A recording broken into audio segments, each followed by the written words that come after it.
आप सभी विद्यार्थियों का इस नए वीडियो में हार्दिक स्वागत है। इस वीडियो में हम चर्चा करेंगे हिंदी साहित्य के इतिहास। ठीक है, तो हम लोग आपको पता होगा कि आप हाई स्कूल इंटर से ही आप जो है हिंदी साहित्य के इतिहास से परिचित होते आ रहे हैं और आपको पता है कि बीए और एमए में जो है ये विस्तृत हो जाता है और जो है आप इस पे जो है बीए और एमए में आपको जो है इस पे जो है गहन अध्ययन की ज़रूरत पड़ती है। ध्यान देंगे हम हिंदी साहित्य के इतिहास पे हम आपको जो है एमए और बीए में आपको इस पे विस्तृत और गहन अध्ययन की ज़रूरत पड़ती है। ध्यान देंगे हम इस वीडियो में हिंदी साहित्य के इतिहास पे जो है हम लोग सरल से सरल भाषा में समझने का प्रयास करेंगे। एक एक बिंदुओं पे हम प्रकाश डालेंगे और आसान से आसान भाषा में समझने का प्रयास करेंगे।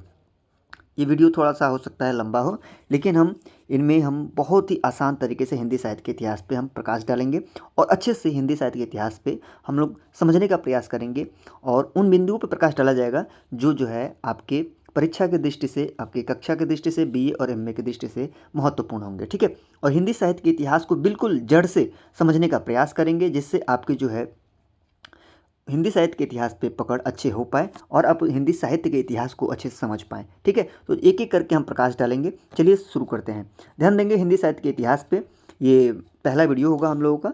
तो इसमें जो है हम पहले भारतीय साहित्य का उद्भव इस पर प्रकाश डालेंगे। भारतीय साहित्य का उद्भव यानी भारतीय साहित्य का उद्भव कब हुआ, ठीक है, कैसे हुआ।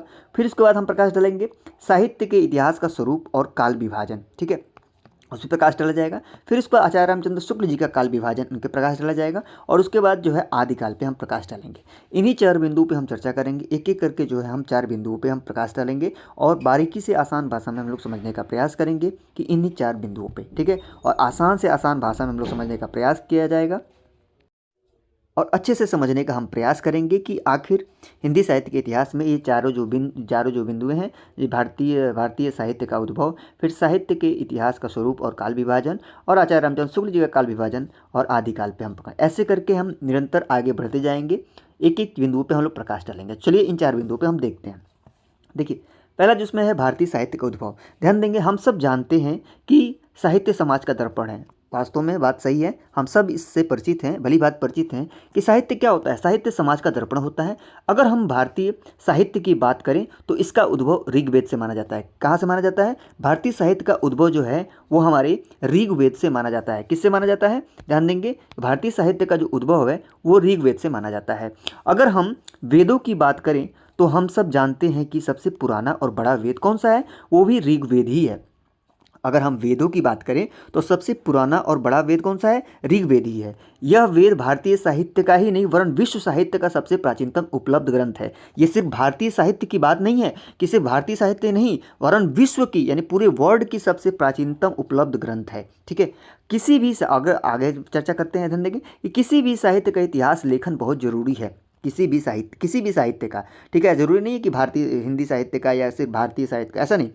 किसी भी साहित्य का इतिहास लेखन बहुत ज़रूरी है क्योंकि क्योंकि क्या है, साहित्य केवल इसलिए नहीं होता कि हम बीते कल यानी बीते कल की जो बीते कल को हम क्या कर पाएँ, यहाँ कल को होगा, बीते कल को पढ़ सकें। ठीक है, ये सिर्फ ये नहीं होता, यानी केवल साहित्य इसलिए नहीं होता कि हम बीते कल को पढ़ सकें, नहीं। इतिहास लेखन इसलिए ज़रूरी है कि हम अतीत के साथ साथ वर्तमान को भी पहचान सकें। मतलब कहने का मतलब ये है कि इतिहास लेखन सिर्फ इसलिए ज़रूरी नहीं कि हम बीते कल को पढ़ सकें या बीते कल से परिचित हो सकें। ठीक है, यानी भूतकाल में जो घटित हुआ उससे सिर्फ परिचित होना ही नहीं है, अपितु क्या है, बल्कि इतिहास लेखन इसलिए ज़रूरी है कि हम अतीत के साथ साथ वर्तमान को भी पहचान सकें। कि अतीत के साथ किसके साथ? वर्तमान को भी पहचान सकें, इसलिए इतिहास लेखन जरूरी है। ठीक है, तो इसमें हमने क्या समझा? भारतीय साहित्य का उद्भव को समझा कि भारतीय साहित्य का आखिर उद्भव हुआ कैसे। ठीक है, तो ध्यान देंगे सबसे पहले कि हम जानते हैं कि साहित्य क्या है? समाज का दर्पण है। अगर हम साहित्य की बात करें, भारतीय साहित्य की बात करें, तो इसका उद्भव यानी साहित्य का उद्भव किससे माना जाता है? ऋग्वेद से माना जाता है। ध्यान देंगे, साहित्य के आप विद्यार्थी हैं, बीए एमए होंगे तो आपको पता होगा कि साहित्य यानी पता है, अगर है तो ठीक है, अच्छी बात है, नहीं पता अगर था तो अब पता हो गया होगा आपको कि भारतीय साहित्य का उद्भव अगर हुआ है तो वो ऋग्वेद से माना जाता है। अगर हम वेदों की बात करें तो हम सब इससे परिचित हैं कि सबसे बड़ा वेद कौन सा माना जाता है? तो ऋग्वेद हमारा है सबसे बड़ा और प्राचीनतम वेद ऋग्वेद ही है। और यह वेद जो है भारतीय साहित्य का ही नहीं वरन विश्व के सबसे प्राचीनतम जो है उपलब्ध ग्रंथ है। भारतीय नहीं, पूरे विश्व में, पूरे वर्ल्ड में सबसे प्राचीनतम क्या है, उपलब्ध ग्रंथ है। अच्छा, अब बात करते हैं भाई साहित्य लेखन जरूरी क्या है। देखिए साहित्य लेखन बहुत जरूरी होता है भाई, बहुत जरूरी है। क्यों? क्योंकि साहित्य लेखन इसलिए जरूरी नहीं होता कि बीते कल को हम पढ़ सकें, कि बीते यानी भूतकाल में क्या घटित हुआ उसको सिर्फ पढ़ने के लिए नहीं लिखा जाता है। लेकिन इतिहास लेखन जरूरी किस लिए है? इतिहास लेखन जरूरी इसलिए है कि हम अतीत के साथ साथ वर्तमान को भी पहचान सकें। अतीत के साथ क्या करते हैं? वर्तमान को भी पहचान सकें, इसलिए इतिहास लेखन जरूरी है। ठीक है, तो भारतीय साहित्य का उद्भव हमने देख लिया। आगे चलते हैं हम, अब बात करते हैं साहित्य के यानी साहित्य के इतिहास, स्वरूप और काल विभाजन। ठीक है, अब चलते हैं। देखिए हम आचार्य रामचंद्र शुक्ल जी की पुस्तक का ही आधार बना के इसमें हम व्याख्या कर रहे हैं और इसे प्रकाश डाल रहे हैं। ठीक है, बाकी तो हिंदी साहित्य के इतिहास को अन्य विद्वानों ने भी लिखा। ठीक है, डॉक्टर नागेंद्र का भी है, मिश्र बंधुओं का भी है। ठीक है, लेकिन हम इसमें इस वीडियो में यानी इस वीडियो लेक्चर में हम सिर्फ और सिर्फ आचार्य रामचंद्र शुक्ल जी के ही 900 वर्षों के इतिहास को जो है उनकी पुस्तक, प्रमाणिक पुस्तक को आधार बना के हम इस पर चर्चा कर रहे हैं। ठीक है, तो चलिए हम देखते हैं हिंदी साहित्य के स्वरूप और काल विभाजन को। देखिए आचार्य रामचंद्र शुक्ल जी ने साहित्य के इतिहास को स्पष्ट करते हुए लिखते हैं। उनकी पुस्तक अगर आपके पास होगा, हम तो सभी हिंदी साहित्य के विद्यार्थियों को कहते हैं कि आचार्य रामचंद्र शुक्ल जी की प्रमाणिक पुस्तक हिंदी साहित्य के इतिहास अपने पास जरूर रखें। आप जरूर रखेंगे तो भी आपको जो है हिंदी साहित्य पे पकड़ होगी, नहीं तो समझ में ऐसे नहीं आने वाला। ठीक है, तो उनकी जो पुस्तक जब आपके पास होगा तो ध्यान देंगे कि उस साहित्य के इतिहास को परिभाषित करते हुए लिखते हैं। आप देखेंगे आपके पास पुस्तक होगा तो देखिए उन्हीं की परिभाषा है कि जबकि प्रत्येक देश का साहित्य वहाँ की जनता की चित्रवृत्ति का संचित प्रतिबिंब होता है, तब यह निश्चित है कि जनता की चित्रवृत्ति के परिवर्तन के साथ साथ साहित्य के स्वरूप में भी परिवर्तन होता चला जाता है। आदि से अंत तक इन्हीं चित्रवृत्तियों की परंपरा को परखते हुए साहित्य परंपरा के साथ उनका सामंजस्य दिखाना ही साहित्य का इतिहास कहलाता है। ये किनके अनुसार है? आचार्य रामचंद्र शुक्ल जी के अनुसार है। उनकी प्रमाणिक पुस्तक हिंदी साहित्य के इतिहास में आप जब खोलेंगे पेज को, स्पष्ट रूप से उन्होंने लिखा है, हिंदी साहित्य के इतिहास को उन्होंने स्पष्ट रूप से परिभाषित किया है। तो ये तो शुक्ल जी का हो गया आपका जो है उनके अनुसार जो है हिंदी साहित्य के जो है इतिहास पे। ठीक है, साहित्य के इतिहास की परिभाषा उन्होंने स्पष्ट किया। ठीक है, आगे चलते हैं हम। तो आचार्य रामचंद्र शुक्ल जी कहते हैं, क्या कहते हैं कि चित्रवृत्तियों की परंपरा के साथ साहित्य परंपरा का सामंजस्य दिखाना ही साहित्य का इतिहास कहलाता है। ठीक है, आचार्य रामचंद्र शुक्ल जी ने 900 वर्षों के, ध्यान देंगे कितने, आचार्य रामचंद्र शुक्ल जी ने 900 वर्षों के बिखरे हुए इतिहास को मात्र 4 कालखंडों में विभक्त कर एक सूत्र में पिरोने का सफल कार्य किया है उन्होंने। यानी हिंदी साहित्य को 900 वर्षों के बिखरे हुए इतिहास को शुक्ल जी ने मात्र 4 कालखंडों में विभक्त कर उन्हें एक सूत्र में पिरोने का सफल कार्य किया।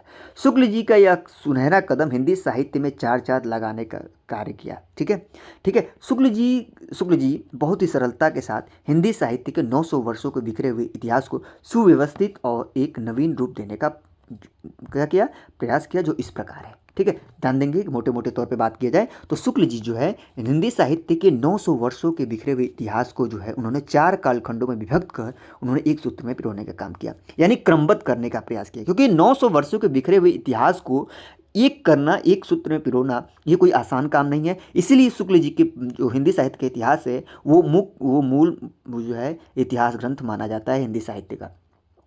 ठीक है, बाकी इतिहासकारों ने बहुत लिखा, लेकिन फिर भी शुक्ल जी का जो योगदान रहा 900 वर्षों के बिखरे हुए इतिहास को एक जगह समेटने का जो कार्य किया, जो सफल कार्य किया, वो शुक्ल जी के द्वारा ही किया गया। और इसीलिए सबसे प्रमाणिक और सुव्यवस्थित ढंग से अगर किसी ने लिखा तो शुक्ल जी को माना जाता है। और सारे जो विद्वान हैं इन्हीं पुस्तक का यानी शुक्ल जी को ही हिंदी साहित्य के इतिहास के आधार बनाकर जो है उनको लिखा। ठीक है, आगे चलते हैं।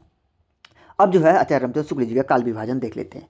ध्यान देंगे कि आचार्य रामचंद्र शुक्ल जी ने, जैसे कि हमने पीछे चर्चा किया कि 900 वर्षों के हिंदी साहित्य के बिखरे हुए इतिहास को इन्होंने 4 कालखंडों में विभक्त कर इन्होंने हिंदी साहित्य को जो है क्या किया, 900 वर्षों के बिखरे हुए इतिहास को एकत्र करने का प्रयास किया। तो सबसे पहले उन्होंने आदिकाल को उन्होंने वीरगाथा काल का नाम दिया और इसकी समय सीमा इन्होंने रखा 1050 से संवत 1050 से 1375। ठीक है, दूसरा उन्होंने पूर्व मध्यकाल को उन्होंने भक्ति काल का नाम दिया और उनकी समय सीमा रखा 1375 से 1700।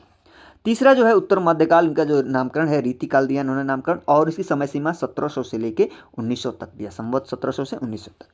चौथा जो है आधुनिक काल और इसको जो है गद्य काल नाम दिया, उनकी समय सीमा रखा संवत 1900 से लेके 1984 तक।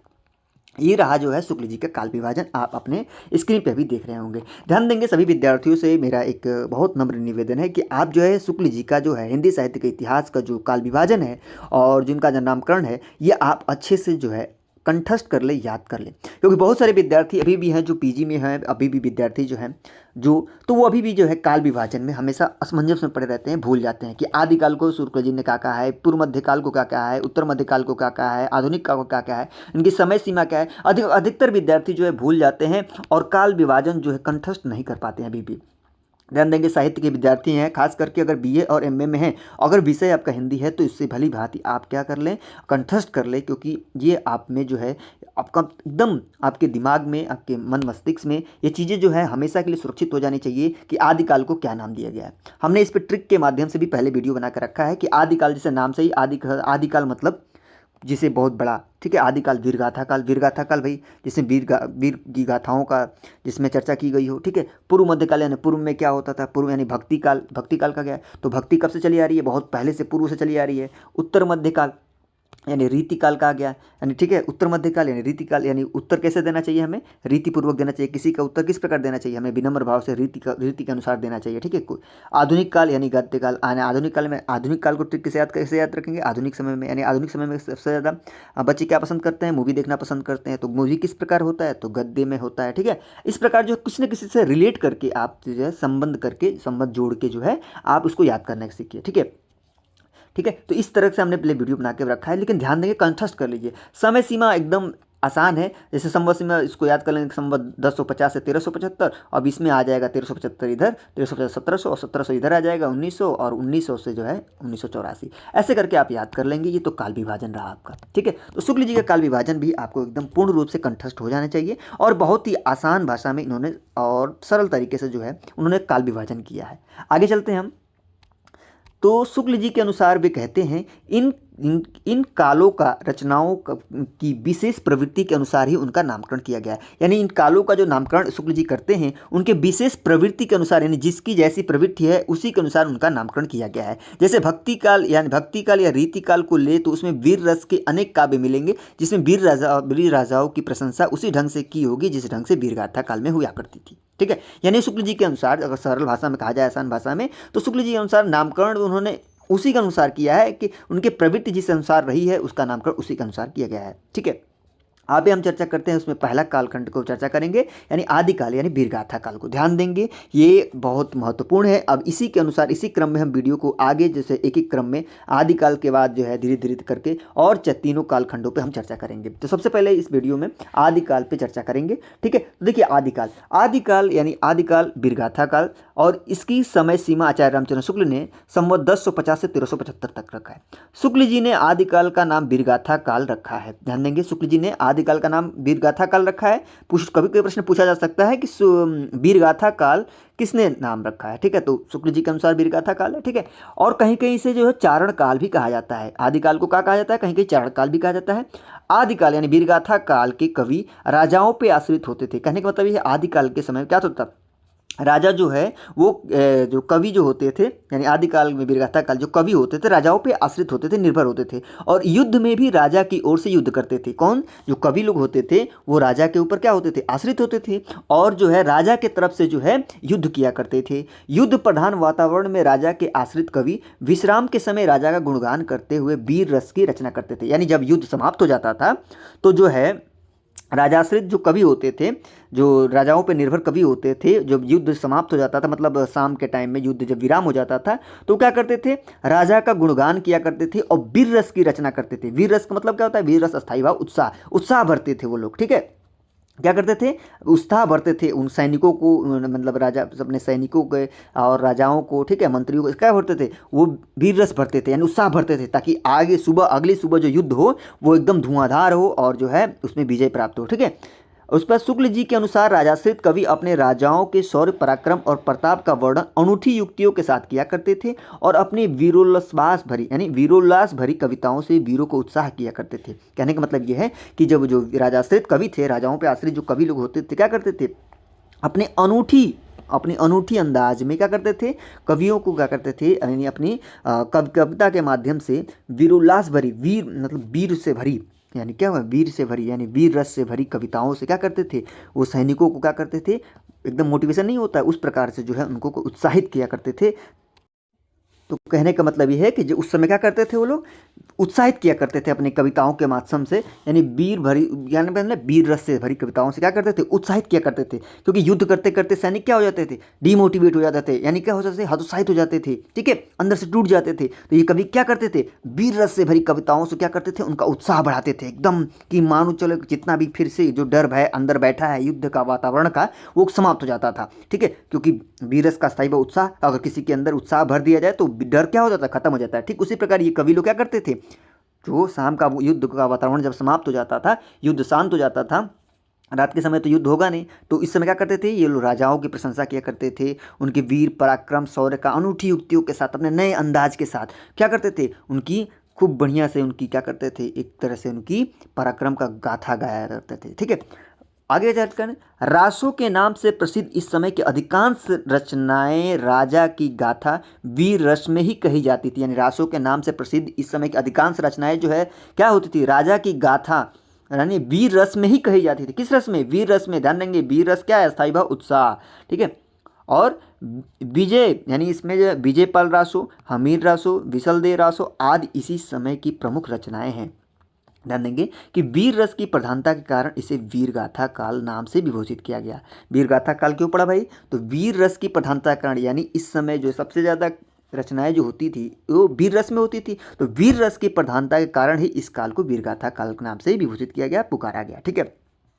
आपको समझ में आ गया कि भाई आदिकाल के बारे में हमने बहुत ही आसान तरीके से समझाने का प्रयास किया कि आखिर में आदिकाल है क्या, यानी आदिकाल वीरगाथा काल है क्या, और इसे क्यों जो वीरगाथा काल का नाम दिया गया। मोटे मोटे तौर पे बात करें कि वीरगाथा काल इसलिए पड़ा क्योंकि जो है इसमें जो अधिकतर जो कवि होते थे वो राजाश्रित होते थे। राजाश्रित मतलब राजा पे आश्रित होने वाले, यानी जो भी इनका कमाई का जो स्रोत था वो राजा लोग थे। क्योंकि मान लीजिए कि राजा को ये लोग अपने कविताओं के माध्यम से शौर्य पराक्रम का, प्रताप का अगर ये लोग गुणगान करते थे अपनी वीर रस से भरी कविताओं के माध्यम से, तो राजा प्रसन्न होकर क्या करता था, राजा क्या करते थे, इनको धन या जो भी है स्वर्ण मुद्राएं जो भी इनको देते थे, जिसकी वजह से ये लोग जो कवि लोग होते थे वो क्या करते थे, गुणगान गाया करते थे अपने राजाओं का, ठीक है।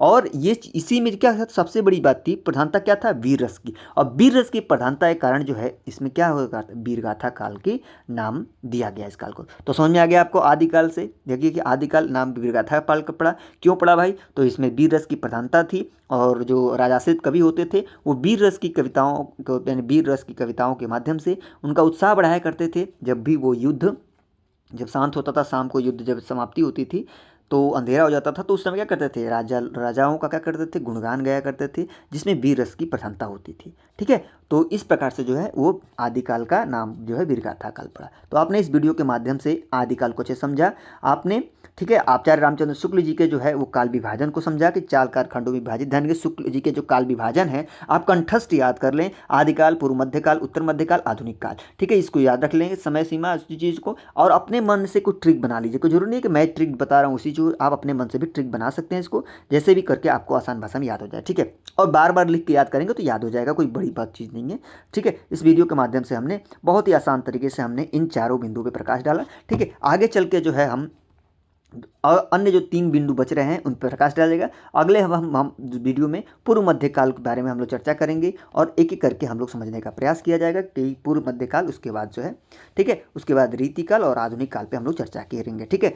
ऐसे करके जो है हम लोग एक एक बिंदु पे चर्चा करेंगे। पहले आज हम लोग आदिकाल तक पहुंच गए, उसके बाद पूर्व मध्यकाल पे हम लोग चर्चा करेंगे, उसके बाद जो उत्तर मध्यकाल पे चर्चा करेंगे यानी रीतिकाल, यानी आज हम लोग आदिकाल पे चर्चा हम लोग कर लिया, पूर्व मध्यकाल पे चर्चा करेंगे अगली वीडियो में, उसके बाद उत्तर मध्यकाल पे चर्चा करेंगे और आधुनिक काल पे चर्चा करेंगे, ठीक है। इस प्रकार जो हम चारों कालखंडों पे हम लोग पूर्ण करेंगे और एक एक करके आसान से आसान भाषा में समझने का प्रयास किया जाएगा, ठीक है। तो इस वीडियो के माध्यम से आपको सबको हिंदी साहित्य के इतिहास और काल विभाजन पे हमने प्रकाश डाला, जिससे आप आसान से आसान भाषा में समझ पाएँ और जो है अपने विषय सूची के अनुरूप जो है अपने हिंदी साहित्य पे अच्छे से पकड़ बना पाएँ, ठीक है। इस वीडियो के माध्यम से इतना ही, फिर मिलेंगे दूसरे वीडियो में अन्य जो कालखंड है उस पर चर्चाएं की जाएंगी, और ठीक है, फिर मिलेंगे हम दूसरी वीडियो में। तब तक के लिए धन्यवाद।